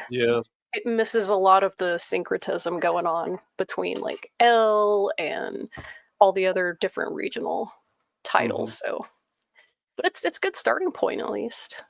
He's a great writer. I will say Oh that yeah, too. Yeah, he Not really only that, is. very I'm not accessible. saying, but he is really good. I envy his Yeah, gift at really yeah, conveying ideas to a broad audience. yeah. It's Yeah. very Yeah, accessible. I no question. appreciated that. Yeah. Vadim, for Awesome. €2, when will you host a lecture by inspiring philosophy? Oh, you got Conrad Schmidt and Joel Baden coming and teaching in your class. Sorry, inspiring philosophy is a Ay, ay, YouTube ay. apologist, and Vadim's just being bad. Stop it, Vadim. So Yeah, menace. Viscount Julian for 20. Professor Carr, what do you make of Jonathan Adler's argument that there is no awareness of Torah law prior to the Hasmonean period in the archaeology? Can we realistically use the Hebrew Bible for rebuilding an image of Judea if the Arch disagrees? I don't understand the last sentence of the arch disagrees. I think it's the Archae. archaeology Oh, the Yeah, disagrees. archaeology. my bad. Okay, got it. Yeah. No, no, that makes sense. Okay. So, Um, I have and to, I'm not sure. yeah, go ahead. I was going to say I don't like when I've read I did quite like Jonathan's book on the origins of Judaism, but I don't know Yeah, that it's on my I shelf. think it's not that there's no awareness of Torah law, is that it's not widespread, or at least we can't see the contours of it very or broadly at all prior to the Hasmonean period, is the way that I'm reading him. But I don't know. Do you have any thoughts on this, David? I guess I would say, yeah, I think we have to be careful not to be anachronistic and just projecting back later forms of Torah awareness and Torah observance into earlier periods when it might not have been anywhere near as universal as we would think it would be. Um, there are various texts that quote, say they're as the law of Moses says, and then they go on to quote a law that doesn't exist anywhere in our Pentateuch as it stands. Um, and there are other texts that seem to be offering a sort of different structure of norms that it would potentially compete with or take precedence over Mosaic law. So there might be some groups that are dissident groups that don't agree with the idea of Torah law. But I don't know. It's I think it's a gradually growing thing, and I don't think the Hasmoneans would have invented it from whole cloth. It seems like a fairly established thing in some way by the time they're defending it against Antiochus the Fourth. Oy. So Yeah, and it certainly, I would say too, in addition to that, it also strikes me as like, if this was something invented by the Hasmoneans out of whole cloth, it's difficult to account for the multiple versions that we have, to account for the fact that that the people who were pretty staunchly anti-Hasmonean, writing and collecting the Dead Sea Scrolls, were so fixed on yes, making sure that they were following yes, the prescriptions of the Torah. So I mean, all the indicators that's a great are, point. even though we don't have manuscripts or a lot of archaeological evidence for, and I'll say it again, the widespread dissemination of the Torah, the primary indicators all seem to point to the fact that it is certainly pre-Hasmonean by a fair bit. Hmm. I mean, I'll say that much. I mean, one other thing to be conscious of here is that when we're talking about Second Temple Judaism, the Hmm. centuries just before the Common Era, um, we're looking at a populace that's back down to literacy levels around the literacy levels I was mentioning for the Yes. pre-exilic period. Yeah. Most of these people are subsistence level farmers, pastoralists, that sort of thing, or they may be artisans of some kind, but they're not white collar workers. They don't have a Hmm. occasion to be going to the effort of gaining the expertise in what is now a foreign language, Hebrew, um, Yeah. and writing technology.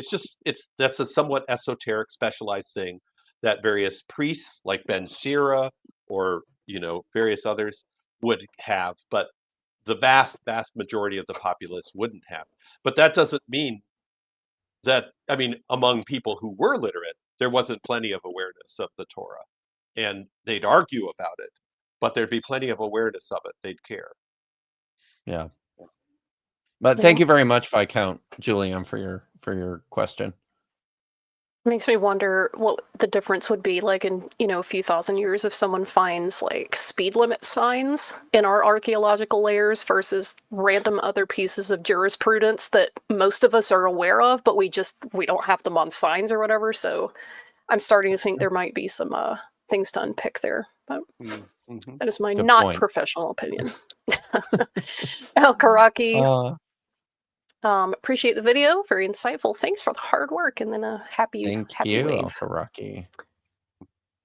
Okay, let me get to the super chats first. I'll circle back to the other ones. Again, Flavius Josephus, the first century Jewish historian. Is there a way to anchor in terms of P and not P story or stories in the sense of an overarching narrative, like a northern patriarchal Hmm. narrative interwoven with individual, maybe southern patriarchal narratives? hmm. I don't know if I can really provide a very satisfactory answer on that particular example. I'd have to think more about that proposal. One, I did write it when I wrote it back in, 30 plus years ago, when I wrote a book called Reading the Fractures of Genesis, which was my first sort of run at these problems. Um, that book was written into a context in which a lot of American scholars were just saying, all this source criticism is all too complicated and that sort of thing. Let's just read it as a novel. Let's read it as literature in its present form, and that'll be a lot better. And my reading the Fractures of Genesis tried to show how knowing something about the history of the formation of the book of Genesis could actually make us read its final form better. And I was writing to my literary readers, friends in North America. But then I wrote a two-part article in the Zeitschrift für Alttestamentliche Wissenschaft, which was oriented toward my European colleagues, where I tried to show how one could do some interesting stuff reading the text in its present form across the P and non-P boundaries. And it takes us back to this whole question of the divine human boundary, where I tried to show how if you put the P and non-P strands together, you can put together an overarching narrative where there's a challenge to the divine human boundary multiple times in the Eden story, in the sons of daughter and daughters of humanity, Mm. sons of God and daughters of humanity, and the Tower of Babel story, and it progresses through a similar progression of genealogical generations.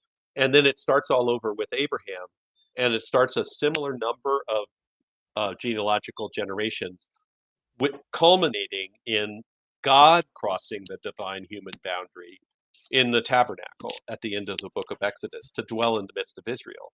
So that was a way I tried to construct to read overarching narrative that includes crucial episodes in the non-P strand where the divine human boundary is challenged, and a absolutely crucial text in the priestly strand, the tabernacle narrative, and to put them together in an overall coherent approach. Anyway, I think you can do stuff like that. And I suspect the people who put the text together did it too. I want to see some of Wow. these people write papers and stuff so that I can sink my teeth into it. Get on that, audience. Start writing scholarly papers. Get going. Yeah, just get them out there.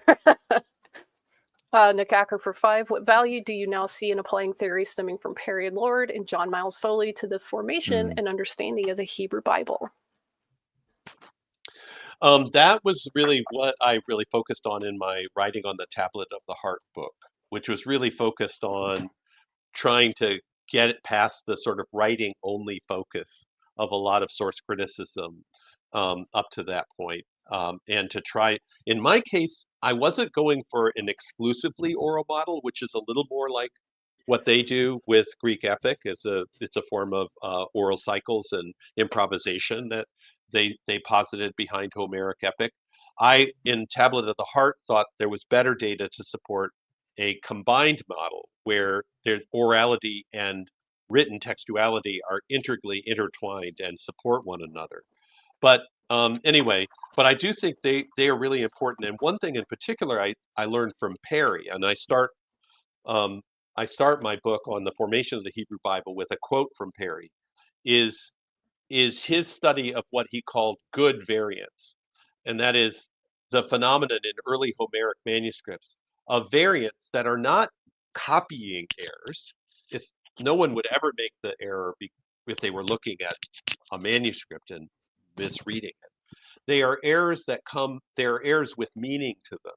They're places where you say substitute the very same meaning of a word for another word, or you shift things around and that sort of thing. And I just think they had some insights into how memory worked that were really important and often overlooked by source critics. And I've tried to bring that back in terms of looking at this integral intertwining of memory, orality, and writing in the formation of the Pentateuch. It's a somewhat different case than the Homeric epic, which they studied, but I do think that insights that came from that school can be really important in balancing out a lot of assumptions that really come from print culture and from writing that just don't apply to the ancient world. Yeah. Starting to think Excellent. if Wow. there's parallels there between that and the Targumim, like the variations in the Homeric epic and the Targumim. Yep. Yes, that's a good point. Yeah. Yeah, it is. Okay, reconstructed Bible for $4.99. For Any thoughts on the channel? different sources being propaganda and the different agendas they were pushing? Yeah, I mean, there are certain places where I think it's easier to see that. Like in the priestly source, it could almost as easily be labeled the Aaronite source, because it's really promoting the priority and interests and so on of the Aaronite priesthood. It's not just priest source, it's Aaronite priest source. Or also with the Joseph story, the Joseph novella that I was talking about. It really can be in many ways read as a case for the destiny of the Josephite tribes to rule over their brothers in the northern kingdom. And the initial kings of the northern dynasty were all descendants of, were parts of Josephite tribes. So there are places like that where you can make some pretty good connections. And then there are other places where it's probably a little bit more of a reach, and they might be trying to engage some other kinds of problems. But those would be a couple of places Mhm. where I think you can do that kind of connection. I mean, I think Friedman mentions this a little bit in his book, that post-exile, like Ezra, Nehemiah, things like that, were very Mhm. much like, hey, we need to reboot this tradition and give people like a singular identity. So we're just gonna, cobble this stuff together, and that very much was a concerted effort to like streamline things. Mhm. So Mhm. that's probably where they're like, you know what, we can just save all these narratives and stitch them together, but you know what, let's add some other stuff to give it like a nice little bow on top. Mm. You guys, we totally found this hidden in the treasury. It was there the whole time. Mhm. The bound text. Yeah. Yes. Heng Fashi for 10. Very curious about the relationship between Nachash and Seraph. Is the implication then that the Nachash is also a divine being? Is that why apologists try to make the leap that the serpent is Mm. their double? I mean, Nachash is the more general term for snake, and seraph is a term for the cobra that was very prominent in Egyptian iconography and that sort of thing. But that kind of Egyptian influence came into the Bible, and so you see it, say, in the prophet Isaiah, with seeing Yeah. seraphim in the Jerusalem temple, and that was at exactly the time when we find a lot of Egyptian iconography in the ruins of Judah, in the layers from that period. So, yeah. Anyway, but snakes, they were such a powerful image in the ancient world. They shed their skin, which made them seem like they could become immortal. They also lacked fur, like we do. So that one of my suggested Yeah. translations in the commentary for Genesis 1 is that the snake was not only more clever than all the More animals, naked. but he was more naked than the other animals Oh, Yes. of the I garden. love that too. Yeah. hey, Yeah. Oh, nice. wow. So there's a lot of liminality around these serpentine figures in the ancient world and in the Bible. Okay, we might have I mean, time for one more super chat, yeah. just so Shut we up. respect your time. Angelfish for 10, this just came in. Why didn't Jesus clear all this up? Or were first century Jews not aware of these issues? I would just Is that tongue in cheek, or? I would say one thing, maybe one thing this could highlight is that Jesus had bigger fish to fry. Oh, I see what you did there. Ah. But it's an excellent point. And it's unless you have anything more to say on that. No, that's probably good. I mean, I guess I would want to say, aside from my little pun, if anybody caught that, but it was just that I think these kinds of questions can be fascinating because they help us see that the Bible is a conversation. It's not a Yeah. conversation ender, it's a conversation Yeah. that we then can enter into. But Yeah. in that sense, in the end, the details of some of this stuff are not as crucial as realizing that there's multiple voices put together, and that's part of what makes the Bible so compelling. Agreed. That's I awesome. often I love the think we're Bible. gonna have to, yeah.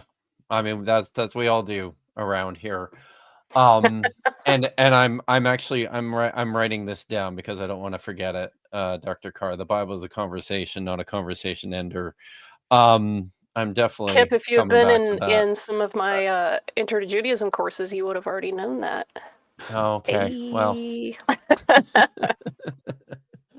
and as we all have as I continue to come to know, I just should listen to Vishanti more often. That is part of the lesson here always, but I really want to be respectful of your time, and I am just so thankful that you came out this afternoon. This has been a tremendously good conversation. Thank you so much, and thank you for engaging with my audience, who I know is delighted with this. Well, thank you And so much. You are such a wonderful conversation partner. It's been nice to have this chance to meet you virtually, yeah, and thank you for your work. And yeah, I appreciate you having me on your program. well, thank you, sir. We've got a few things just before we wrap up here. So as always, seemingly, Vishanti and I are going to be on Dapper's channel tomorrow, continuing to read through Bodhi Hodge's book on the Tower of Babel. I think it's at Brain noon now, damage. right? Because he doesn't understand that the rest of us actually observe daylight savings time. Thanks, We just dinosaur. need to get rid of daylight savings, I honestly. I mean, that would help everybody, but you know, here Be we nice. are. Guys, I forgot about this until just this morning. On Sunday, I'm actually going to be on Zach Miller's channel, What Your Pastor Did Not Tell You, in the afternoon. Zach, if you're still in the chat, maybe just remind me of the time for that. And we're going to be talking about the caves at Qumran, where he's doing some Dead Sea Scrolls stuff and wants to do a survey of the caves. So we're going to be doing that on Sunday afternoon. I think it's at noon Pacific. Next week, I'm very excited about this. This is just a big month for me. Professor Aaron Thompson, who I've learned is the only professor of art crime in America. She teaches at the City University of New York. She's going to be on my channel next week, Wednesday at 1 o'clock Pacific, 4 o'clock Eastern, to talk about her work in antiquities forgeries and her forthcoming book about that topic, and in particular about the Dead Sea Scrolls forgeries.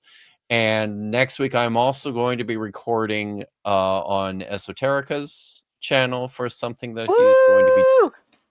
just published today, a really great video about the Copper Scroll. So yeah, check that stuff out, guys. It's coming up, and make sure you check out the new video from Esoterica. And once again, Professor Carr, thank you so much for your time. And I think that's it. I'm just gonna take us out here. I'm not very good at this YouTube thing, so I'm gonna find an outro here. And yeah, so have a great day, everyone. Thanks for showing up. Bye.